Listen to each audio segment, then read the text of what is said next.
दे धडक बेधडक आपल्या परिसरातील ताज्या घडामोडी, घटना, समस्या, विविध क्षेत्रातील सर्वदूर बातम्या पाहण्यासाठी लोकशक्ती लाईव्ह न्यूज चॅनलला सबस्क्राईब करा आणि नोटिफिकेशन मिळवण्यासाठी बेल आयकॉनला प्रेस करा.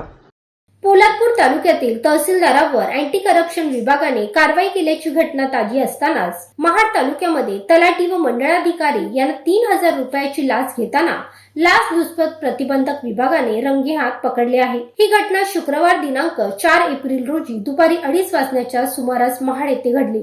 लाचखोर तलाठी सूरज पुरोहित राहणार नवेनगर महाड व लाचखोर मंडळ अधिकारी भगवान मोरे राहणार बिरवाडी महाड अशी दोघा लाचखोर लोकसेवकांची नावे असून अँटी करप्शन विभागाने त्यांना अटक केली आहे. याबाबत मिळालेल्या प्राथमिक माहितीनुसार तक्रारदार यांच्या पत्नीने वरंडोली महाड येथे काही क्षेत्र खरेदी केले होते. नमूद मालमत्तेच्या 7/12 उतारा नोंदीवर तक्रारदार यांच्या पत्नीचे नाव नोंद करून देण्याकरिता वरंडोली गावचे तलाठी सूरज पुरोहित व मंडळ अधिकारी भगवान मोरे यांनी 3,000 रुपये लाचेची मागणी केली असता याबाबत तक्रारदार यांनी रायगड लाचलुचपत प्रतिबंधक विभाग यांच्याकडे तक्रार दाखल केली. रायगड लाचलुचपत प्रतिबंधक विभागाने महाड क्रांतीस्तंभ येथे सापळा रचून तलाठी सूरज पुरोहित याला पकडले तर मंडळ अधिकारी भगवान मोरे याला बिरवाडी येथून ताब्यात घेण्यात आले.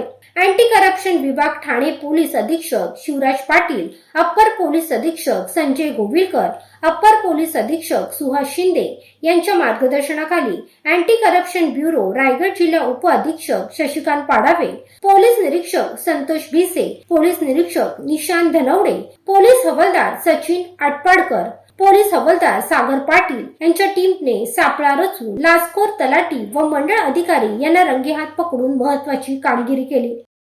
लोकशक्ती लाईव्ह साठी नितेश लोखंडे, महाड. अशाच सच्चाई दर्शवणाऱ्या बातम्या पाहण्यासाठी लोकशक्ती लाईव्ह न्यूज चॅनलला लाईक करा, शेअर करा आणि सबस्क्राईब करा.